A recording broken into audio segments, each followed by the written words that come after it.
It would be a terrible irony, wouldn't it, if you moved into your shiny new retirement home only to be burnt to a crisp by your neighbour's electric vehicle, or worse still, your own electric wheelchair. It reminded me of that Tesla hearse that I put in the thumbnail, which can do the cremation on the side of the road without ever having to go to the crematorium. But joking aside, it's a relief to see that there are at least some organisations that are taking the threat of large lithium-ion battery fires seriously, instead of pretending it's not a problem to ensure the net zero narrative continues unimpeded. I'll be doing a video soon on the false statistics that are bandied about regarding the prevalence of EV fires compared to combustion car fires. But as we all know, whether EV fires are less common or not, their impact is far, far greater, and the results can be catastrophic even for a small e-bike battery. So it seems only reasonable that this retirement home plans to ban all large lithium-ion battery devices so that the residents can live out their days in peace and are not subject to premature cremation. Welcome back to MGUY, British engineer and lawyer turned Sydney YouTuber. If you enjoyed this video, please drop a like and make sure you click that subscribe button down below so you don't miss out on any future videos. And head over to the MGUY store for some cool anti-EV merch. Link in the description or scan the QR code on screen. Finally, a quick reminder that you can watch all new videos completely uninterrupted and free from all annoying ads, like this one, by becoming an MGUY member on Patreon. Link in the description or scan the QR code on screen.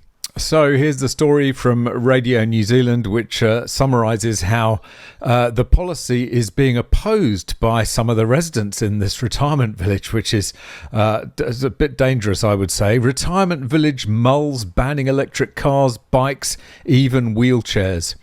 Some residents at an Auckland retirement village want to put the brakes on a policy that would ban any more electric vehicles, EVs, within its gates. Fairview Lifestyle Village in Albany said it was concerned about the risk of an EV fire would pose to the busy community's residents and homes.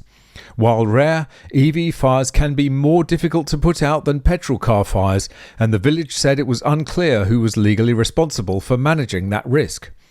The policy was still in mediation, and residents who already owned electric vehicles would be allowed to keep them, but it was not letting any new EVs into the gated North Shore community. As well as cars, the policy extended to e-bikes, e-scooters and wheelchairs. Retirement Village Residents Association Chief Executive Nigel Matthews told RNZ Checkpoint this was the first case concerning electric vehicles that he had seen. While the issuing had concerned some retirement residents, he said it was great that consultation was underway. We have been aware that this has been an ongoing discussion since early February, March of this year, and unfortunately some of these processes take a while. Matthews said concerns about the risk of EVs had seemingly been increased via the media. There's been obviously a tension in the media. As soon as there's an EV that blows up or it catches fire, it's on the front page. If it's a diesel or a petrol car, you won't hear about it. Yes, well that's because putting out a diesel or petrol fire is generally very straightforward. It happens all the time, it's no big deal. But when an EV catches fire, it is a big deal because the fire responders have to deal with extremely high temperatures. They can't use traditional firefighting measures, all the stuff that I've been talking about for ages on this channel. He said the issue was complicated by policies being formed after people had already moved in with EVs. Prior to people moving in, no policy on this. However, there's obviously discussion that has occurred, and now they're wanting to put in a policy which would ban charging in your own garage. Well, that's very sensible, and obviously underneath in the car parking area of the apartment. I get it, but you know, if the council imposed a sudden policy change on me and said, you can no longer charge your EV in your own personal garage, we need to actually change that. I would then want to engage in consultation, and I'd want there to be some sort of resolution. Well, charging in an enclosed garage or an underground car park is a recipe for disaster.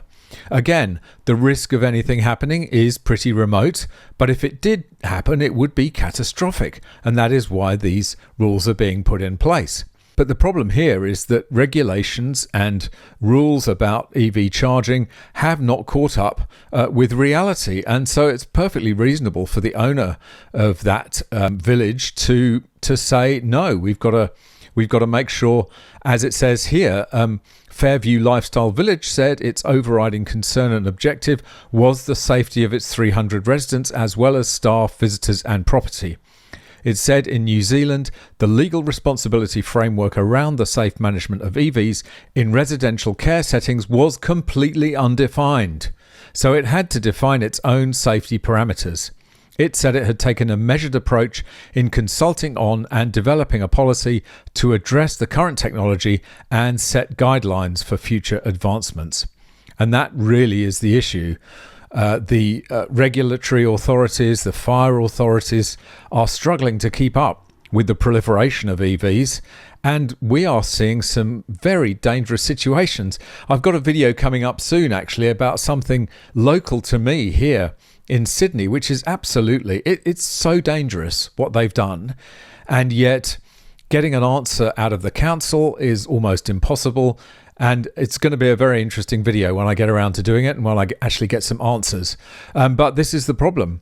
And they rightly put the safety of their visitors and residents first. And that's what you're going to have to do until there are laws and regulations in place. Anyway, a kind of amusing story, but it has a very serious message to it as well. All right, that's it for this one. Thanks very much for watching. Really hope you enjoyed it. See you in the next one. Bye for now. If you'd like to support this channel and display your anti-EV credentials to your Tesla-owning neighbours at the same time, why not buy some awesome MGUY merchandise, like this mug, this baseball cap, or this t-shirt. Each high-quality item sports the MGUY No EVs sign, and they're all made to order, perfect for irritating the hell out of your local EV zealots. Visit store.mguy.tv or click the link in the description to check out the full range of products. And of course, you can always just buy me a coffee. Click the link in the description or scan the QR code on screen. Thanks very much for watching. Really hope you enjoyed it. If you've got any tips or stories, go there. If you'd like to watch another video, go there. If you'd like to buy me a coffee, go there. And please subscribe to the channel.